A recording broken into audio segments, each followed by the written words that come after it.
Bonjour et bienvenue sur ce nouveau épisode. Aujourd'hui nous allons parler, comme vous l'avez pu constater sur l'image, s'il est plus compliqué de maintenir un anneau récifal plutôt qu'un grand aquarium. Comme j'ai pu constater, énormément de personnes disent qu'il est plus compliqué de maintenir un petit récifal plutôt qu'un grand aquarium.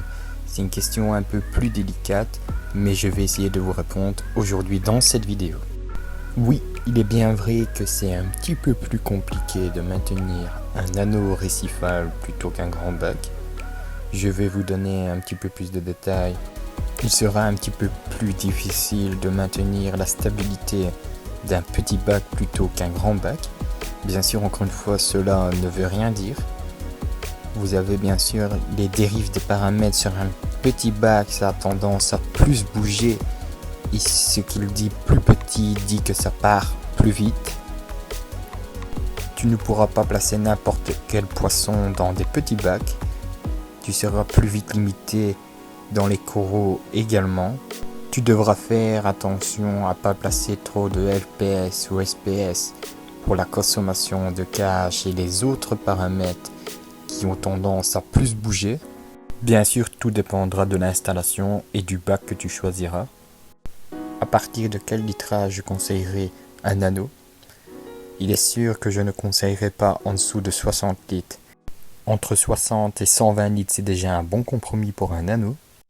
En regardant la vidéo, tu te dis pourquoi je prendrais un anneau s'il a beaucoup d'inconvénients? Je vais te répondre aussi à la question parce qu'il a du point positif. Pour commencer, tout dépendra de ton budget. Un anneau, ce sera déjà moins cher d'un grand bac. Le deuxième point positif, c'est le manque de place.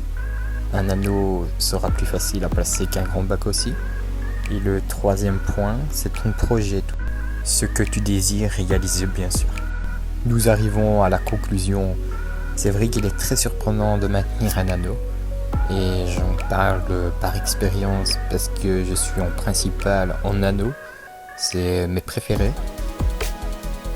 Avec une bonne filtration, avec des bons brassages et avec des entretiens réguliers et un bon écumeur, il sera pas très compliqué de maintenir un anneau. Tout dépendra encore une fois de votre projet. Si vous voulez réaliser un anneau, lancez-vous. Avec des tests réguliers, vous n'aurez pas énormément de problèmes. Vous saurez gérer facilement vos paramètres. On arrive à la fin de cette vidéo. Je tenais à vous dire un petit mot avant la fin. Je vous remercie pour le soutien, pour les partages que vous faites des vidéos, pour les j'aime, pour les commentaires et bien sûr pour les abonnements. On se retrouve la semaine prochaine pour un prochain épisode. Prenez soin de vous et de votre famille.